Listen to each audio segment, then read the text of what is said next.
Hello दोस्तों, तो स्वागत है हमारे इस YouTube channel Sonu online coaching centre में। ठीक है, तो आज हम लोग करने वाले हैं फिजिक्स का 20 मोस्ट इम्पोर्टेंट शॉर्ट क्वेश्चन और 2 लॉन्ग क्वेश्चन। तो वीडियो लास्ट तक देखिएगा। ठीक है, अगर चैनल पर नए हैं तो चैनल को सब्सक्राइब कर लीजिएगा। पहला क्वेश्चन है कि आवेश का संरक्षण सिद्धांत क्या है। आवेश का संरक्षण सिद्धांत क्या है 2020 और 22 में पूछा भाई। ठीक है, तो आवेश का संरक्षण सिद्धांत के अनुसार आवेश की ना तो उत्पत्ति की जा सकती है और ना ही विनाश की जा सकती है, बल्कि एक वस्तु से दूसरे वस्तु में स्थानांतरित की जाती है। ठीक है, इतना इतना भी लिख दीजिएगा ना। ठीक है, तो 2 नंबर दे देगा, इतना लिख दीजिएगा। ठीक है, और ये एग्जाम्पल है। क्या है एग्जाम्पल? जैसे कांच के छड़ को रेशम के टुकड़े पर, ये कांच का क्या है, छड़ है, और ये रेशम के टुकड़े यहाँ पर है। ठीक है, तो कांच के छड़ पर रेशम के टुकड़े को रगड़ा जाता है तो कांच के छड़ पर धनावेश, ठीक है, कांच का छड़ पर क्या हो जाता है, धनावेश हो जाता है, यानी प्लस चार्ज हो जाता है।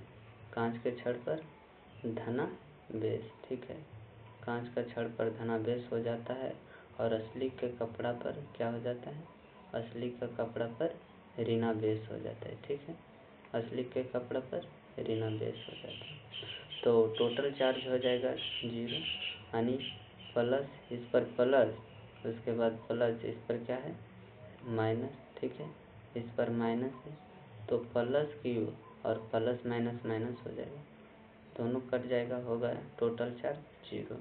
यानी जब कांच के छड़ को रेशम के टुकड़े पर रगड़ा जाता है तो कांच के छड़ से इलेक्ट्रॉन बाहर निकलकर, ठीक है, इससे इलेक्ट्रॉन क्या हो जाता है, बाहर निकलकर इस पर चला जाता है, तो बाहर निकलकर असली के कपड़ा पर चला जाता है। ठीक है, जिससे कांच का छड़ क्या हो जाता है, जिससे कांच का छड़ धनावेशित और असली का कपड़ा क्या हो जाता है, ऋणावेशित हो जाता है। ठीक है, क्वेश्चन नंबर 2 है कि आवेश के क्वांटीकरण से आप क्या समझते हैं। ठीक है, आवेश के क्वांटीकरण से आप क्या समझते हैं।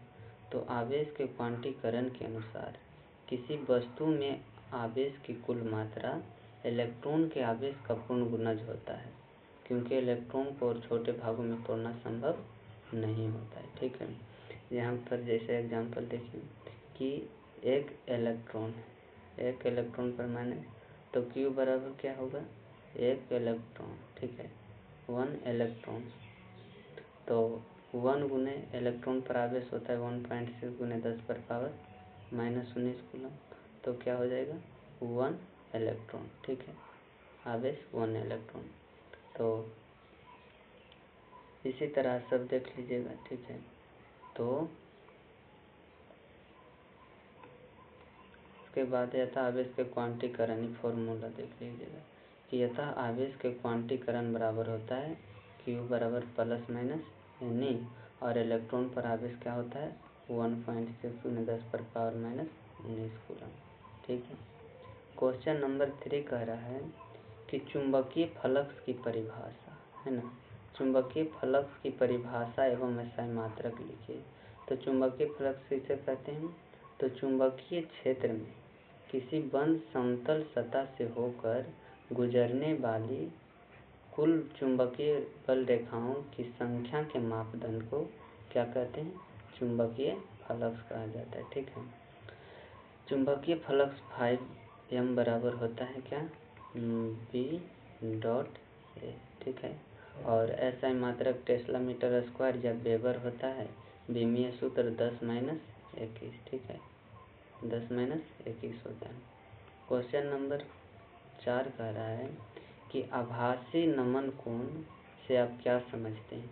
आभासी नमन कोण से आप क्या समझते हैं, तो किसी काल्पनिक अमयोत्तर में चुंबकीय सुई और क्षैतिज रेखा के बीच का वह कोण जो वास्तविक दिशा के अतिरिक्त किसी अन्य दिशा में निर्मित होता है, तो उसे आभासी नमन कोण कहा जाता है। ठीक है, आभासी नमन कोण होगा कोण में, आभासी नमन कोण, वास्तविक नमन कोण सदैव आभासी नमन कोण से कम होता है ना। कि आभासी अवयव कौन है, यह यानी आभासी नमन कोण वास्तविक नमन कोण से सदैव क्या होता है, कम होता है। ठीक है। क्वेश्चन नंबर 5 कह रहा है कि लॉरेंज बल किसे कहते हैं, लॉरेंज बल किसे कहते हैं। तो जब किसी आवेशित कण को किसी ऐसे स्थान में गति कराई जाती है जहां विद्युतीय क्षेत्र और चुंबकीय क्षेत्र दोनों मौजूद होते हैं, तो आवेशित कण पर लगने वाले परिणामी बल को लॉरेंज बल कहा जाता है। इसका फॉर्मूला होता है एफ नेट बराबर क्या, Q into E plus V cross D. ठीक है। ये फॉर्मूला पूछता है कि लॉरेंज बल बराबर होता है, तो ये फॉर्मूला याद रखिएगा। ठीक है। क्वेश्चन नंबर 6 कह रहा है कि शंट क्या है, इसके दो उपयोग को लिखें।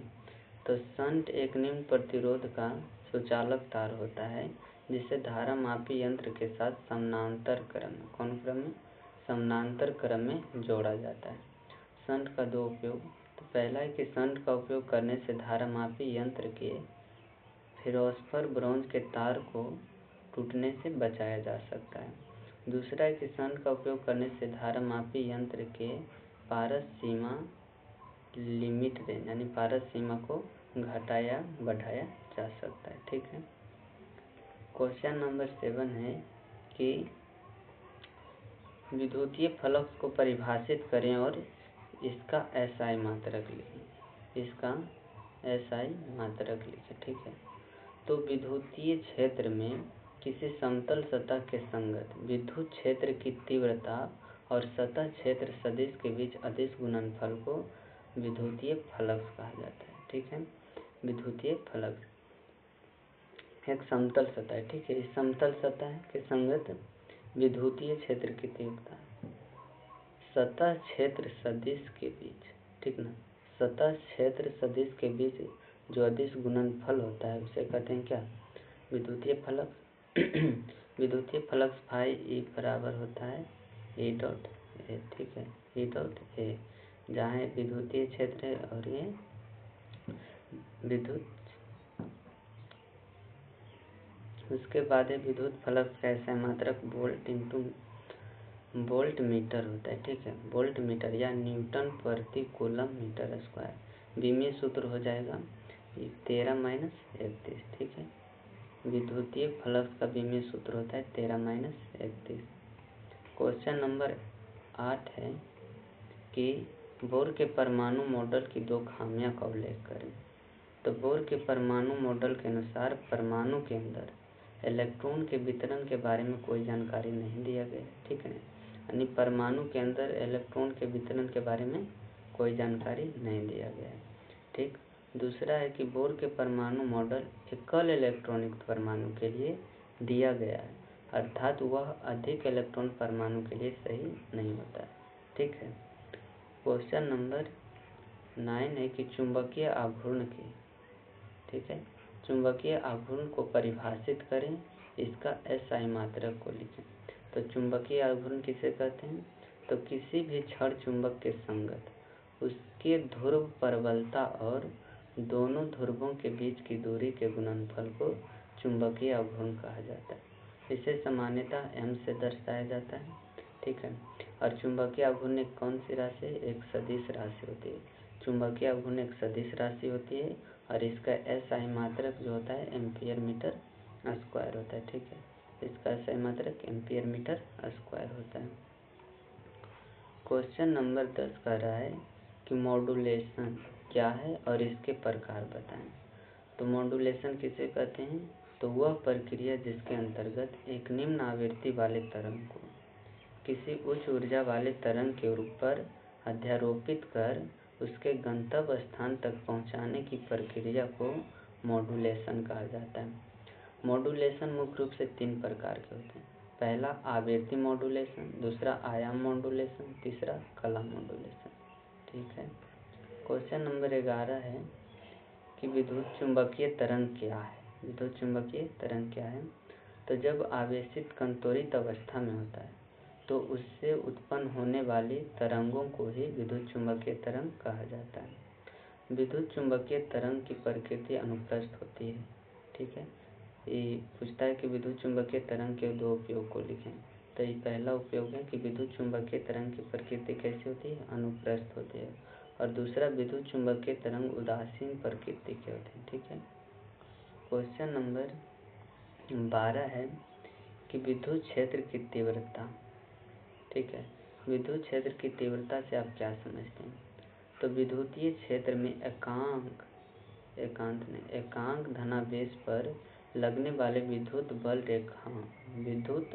बल को विद्युत क्षेत्र की तीव्रता कहा जाता है। यानी विद्युतीय क्षेत्र में एकांक धनावेश पर लगने वाले विद्युतीय बल को क्या कहा जाता है? विद्युत क्षेत्र की तीव्रता। इसे सामान्यतः इससे दर्शाया जाता है, और ये बराबर फॉर्मूला होता है F/Q। ठीक ना, F/Q। ऐसा मात्रक न्यूटन प्रति कूलम होता है, और विमीय सूत्र 11-31। ठीक है, 11-31। क्वेश्चन नंबर 13 कह रहा है कि प्रकाश के विवर्तन से आप क्या समझते हैं? तो वह प्रकाशीय घटना जिसके अंतर्गत जब प्रकाश की किरणें किसी वस्तु के तीक्ष्ण किनारे पर पड़ती है तो वह अपने प्रारंभिक रास्ते से क्या हो जाती है, विचलित हो जाती है। इस घटना को ही प्रकाश का विवर्तन कहा जाता है। जैसे एक वस्तु है और इस पर प्रकाश की किरणें, ठीक ना, प्रकाश की किरणें, किसी वस्तु पर प्रकाश की किरणें यदि तीक्ष्ण किनारा पर पड़ती है तो वह प्रारंभिक रास्ते से क्या हो जाता है, विचलित हो जाता है, यानी इधर ही रह जाता है। तो उसे ही कहते हैं क्या, प्रकाश के विवर्तन। ठीक है। क्वेश्चन नंबर 14 है कि पृथ्वी के चुंबकीय तत्व से आप क्या समझते हैं? तो पृथ्वी के चुंबकीय क्षेत्र के संगत, इसका आंसर क्या हो जाएगा कि पृथ्वी के चुंबकीय क्षेत्र के संगत, पृथ्वी के चुंबकीय क्षेत्र के संगत नमन कोण, दिक्पात कोण और पृथ्वी के चुंबकीय क्षेत्र का क्षैतिज घटक को सामूहिक रूप से पृथ्वी का चुंबकीय तत्व कहा जाता है। ठीक है। दिक्पात कोण किसे कहते हैं? दिक्पात कोण। ठीक है, दिक्पात कोण। तो दिक्पात कोण किसे कहते हैं? भौगोलिक अमयोत्तर और चुंबकीय अमयोत्तर के बीच बने कोण को कहते हैं दिक्पात कोण। ठीक है, दिक्पात कोण। ठीक है। क्वेश्चन नंबर 15 की भंवर धाराएं से आप क्या समझते हैं तथा इसका दो उपयोग को लिखें। तो भंवर धाराएं किसे कहते हैं?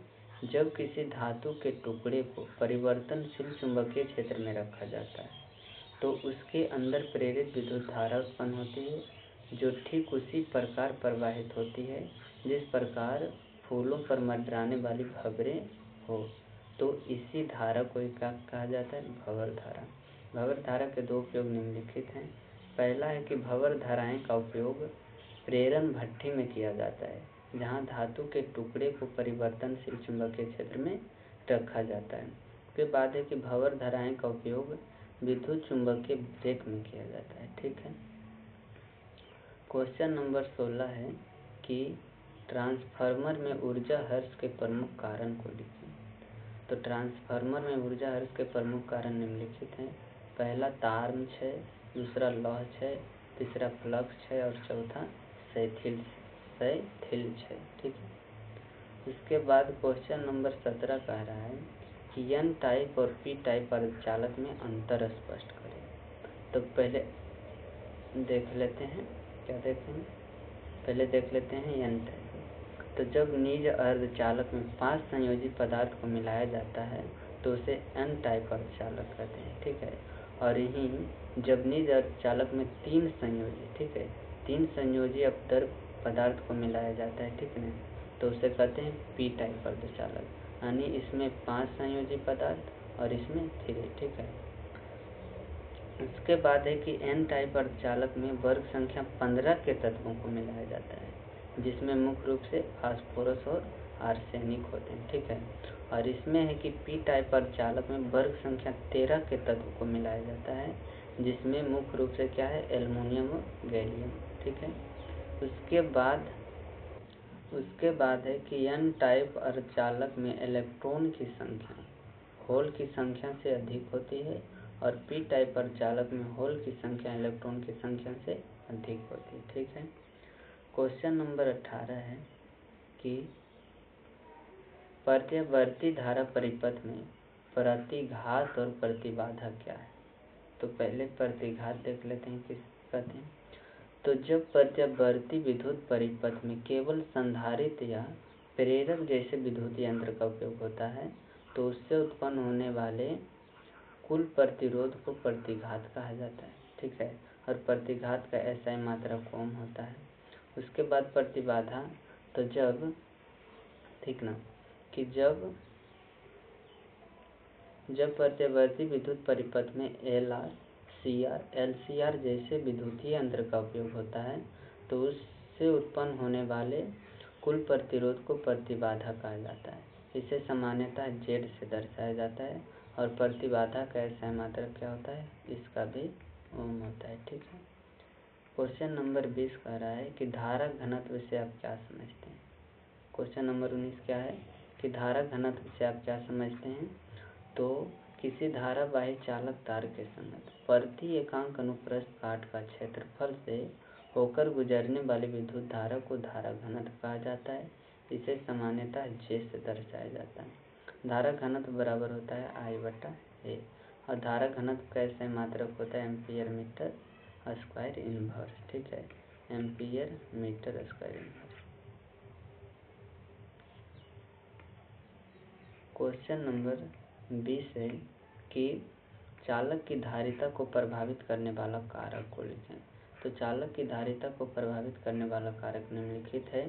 पहला चालक के आकार और आकृति, दूसरा दोनों चालक के बीच की दूरी और तीसरा दोनों चालक के बीच अपेक्षित विद्युतशीलता, ठीक है।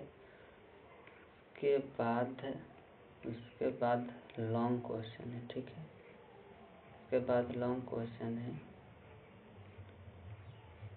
तो लॉन्ग क्वेश्चन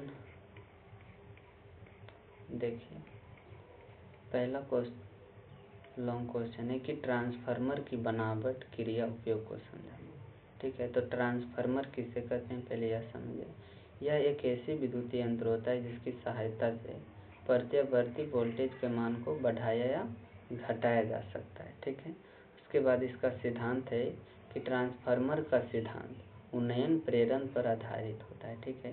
ये ऑब्जेक्टिव में पूछता है कि ट्रांसफार्मर का सिद्धांत किस पर आधारित होता है, तो उन्नयन प्रेरण पर, ठीक है। क्वेश्चन उसके बाद है कि